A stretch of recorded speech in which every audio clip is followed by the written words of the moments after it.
Hello दोस्तों, एक बार फिर से आप सभी का स्वागत करते हैं अपने यूट्यूब चैनल विजिट टेस्ट 2.0 में। तो दोस्तों, आज का टॉपिक है हमारा हिस्ट्री से, जो कि है हड़प्पा या सिंधु सभ्यता से क्वेश्चंस। ठीक है, तो हमने जो है इसके पहले 30 क्वेश्चंस करा दिए हैं। तो चलिए आज आगे हम बढ़ते हैं अपने टॉपिक के साइड तरफ या अपने क्वेश्चन के तरफ। तो वीडियो को लास्ट तक जरूर देखिएगा। अगर अच्छा लगे तो लाइक कीजिएगा, चैनल पर नए हैं तो सब्सक्राइब करना ना भूलिएगा। तो चलिए देखते हैं, हड़प्पा सभ्यता का प्रचलित नाम है। तो दोस्तों, ये जो हड़प्पा सभ्यता था तो इसका प्रचलित नाम क्या था? तो इसका प्रचलित या पुराना नाम था सिंधु घाटी की सभ्यता।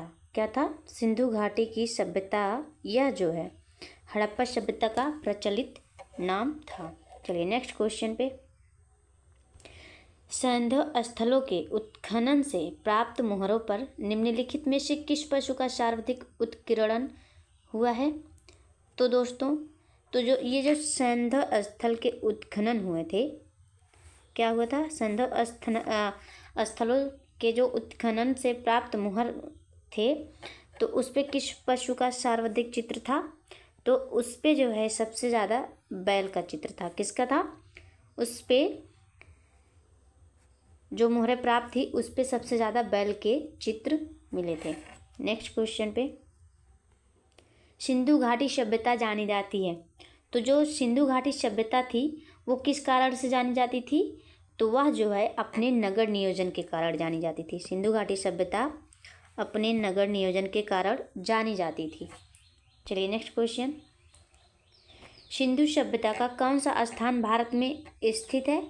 तो जो सिंधु सभ्यता का स्थान था तो वो वर्तमान समय में लोथल जो था वह भारत में स्थित था। ठीक है, लोथल कहाँ स्थित था? भारत में स्थित था। चलिए नेक्स्ट क्वेश्चन, भारत में खोजा गया सबसे पहला पुराना शहर था। तो जो हड़प्पा कालीन में जो भारत में खोजा गया था सबसे पुराना शहर कौन सा था? तो दोस्तों वो था हड़प्पा। क्या था? भारत में खोजा गया सबसे पहला या पुराना शहर था हड़प्पा सभ्यता। ठीक है, हड़प्पा शहर था। चलिए नेक्स्ट क्वेश्चन पे चलते हैं। भारत में चांदी की उपलब्धता के प्राचीनतम साक्ष्य मिलते हैं। तो जो चांदी के प्राचीनतम साक्ष्य थे तो वो कहाँ मिलते थे? तो वो हड़प्पा संस्कृति में मिलते थे। कहाँ मिलते थे? हड़प्पा संस्कृति में चांदी की उपलब्धता सर्वाधिक थी। चलिए नेक्स्ट क्वेश्चन पे चलते हैं। क्वेश्चन है हमारा, सिंधु सभ्यता के बारे में कौन सा कथन असत्य है? तो चलिए देखते हैं दोस्तों, सिंधु सभ्यता के बारे में कौन सा जो कथन है हमारा, ये चार ऑप्शन में से कौन सा असत्य है या सही नहीं है? तो हमारा पहला क्या है? नगरों में नालियों की सुदृढ़ व्यवस्था थी। तो ये सही है। सिंधु सभ्यता में नगरों में नालियों की सुदृढ़ व्यवस्था थी। ठीक है, व्यापार और वाणिज्य उन्नत दशा में था। ठीक है, तो ये जो व्यापार और वाणिज्य था वो उन्नति की दिशा में था। मातृ देवी की उपासना की जाती थी। ये भी सही है। सिंधु सभ्यता में मातृ देवी की उपासना की जाती थी। लोग लोहे से परिचित थे। तो यहाँ पे हमारा जो ऑप्शन डी दिया है, लोग लोहे से परिचित थे, तो यह हमारा असत्य कथन है। हड़प्पा सभ्यता में लोग लोहे से परिचित नहीं थे। तो यहाँ पे हमारा ऑप्शन डी सही होगा। अगला प्रश्न है हमारा प्रश्न दिया है यहाँ पे, मांडा किस नदी के किनारे स्थित था? तो मांडा, तो ये जो मांडा शब्द है ये पता क्या है? यह है सिंधु घाटी सभ्यता के सबसे उत्तरी क्षेत्र थी। ठीक है, क्या था? मांडा।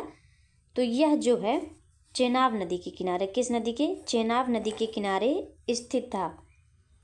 चलिए नेक्स्ट क्वेश्चन करते हैं।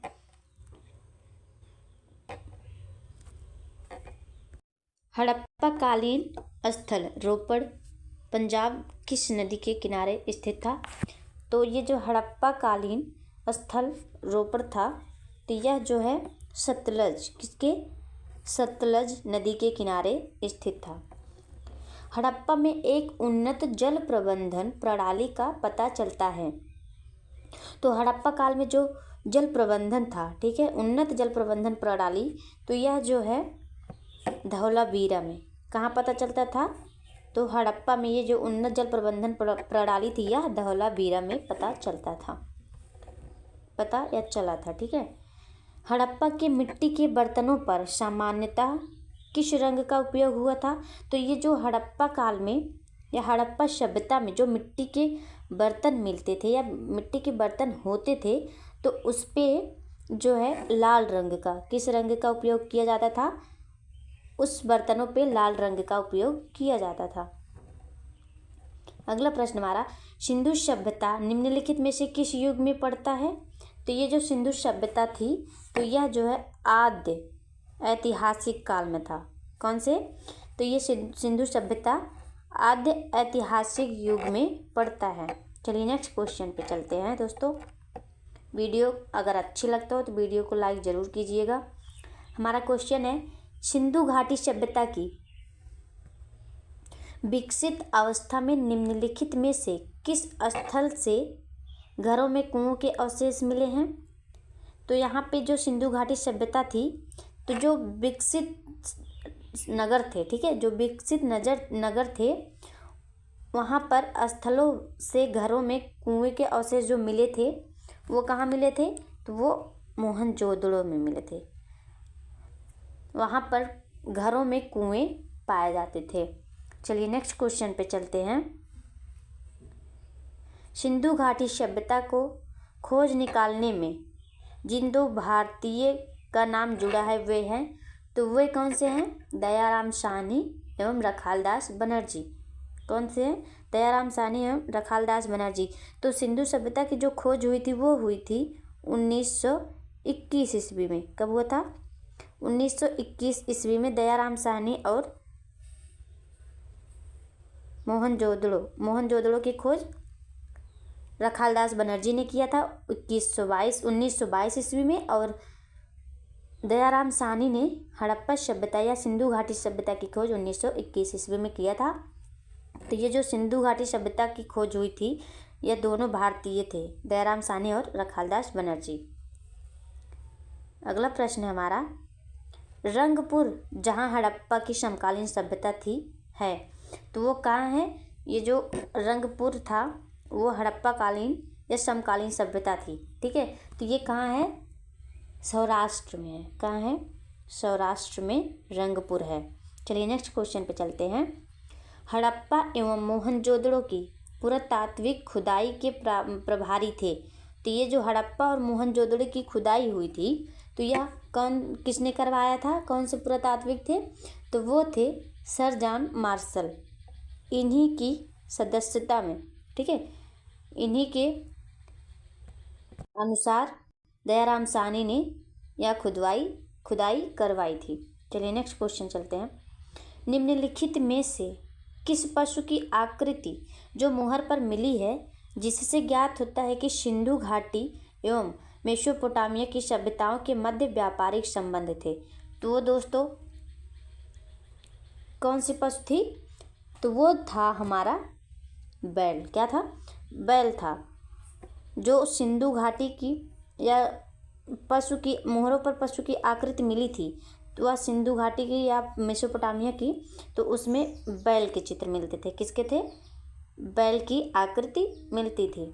नेक्स्ट क्वेश्चन, सिंधु घाटी के लोग विश्वास करते थे, तो जो सिंधु घाटी के लोग थे वो किस पर विश्वास करते थे? तो वो जो है मातृ भक्ति में। किसमें करते थे? मातृ शक्ति में विश्वास करते थे। अगला प्रश्न हमारा देखेंगे, निम्नलिखित में कौन सा सिंधु स्थल समुद्र तट पर स्थित नहीं था? तो यहाँ पे जो हमारा कोट दीजी जो स्थल है यह समुद्र के किनारे स्थित नहीं था। सुरकोटदा, लोथल, बालाकोट ये सब क्या थे? नदी के किनारे स्थित थे। और कोट दीजी जो था यह नदी के किनारे स्थित नहीं था या समुद्र तट पर स्थित नहीं था।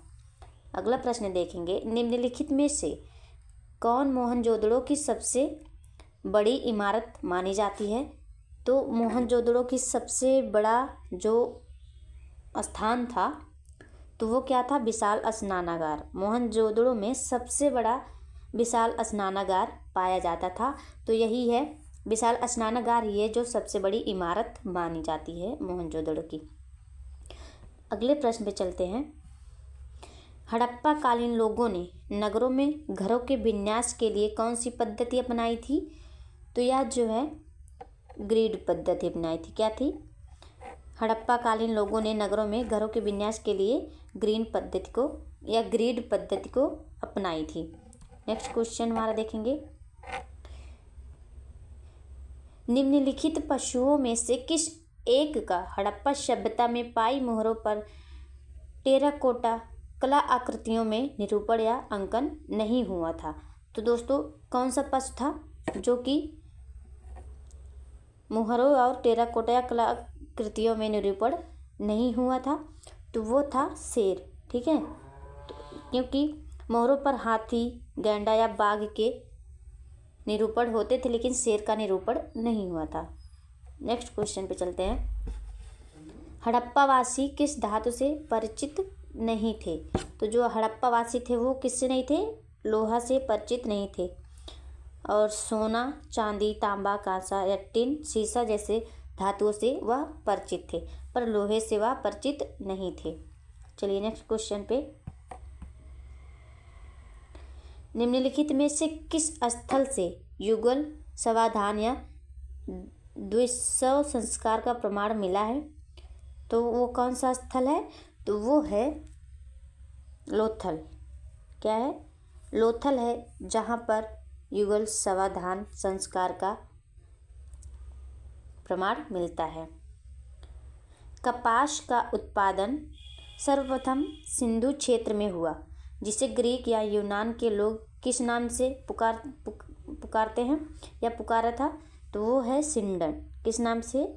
सिंडन नाम से ग्रीक या यूनान के लोग पुकारा करते थे कपास के उत्पादन को। नेक्स्ट क्वेश्चन हमारा। हड़प्पा के काल का तांबे का रथ किस स्थान से प्राप्त हुआ है? तो हड़प्पा काल में जो तांबे का रथ था तो वो जो है कहाँ से प्राप्त हुआ था? वो हुआ था दैमाबाद से। कहाँ से? दैमाबाद से हड़प्पा काल में तांबे का रथ प्राप्त हुआ था। हड़प्पावासी किन किन धातुओं का आयात करते थे?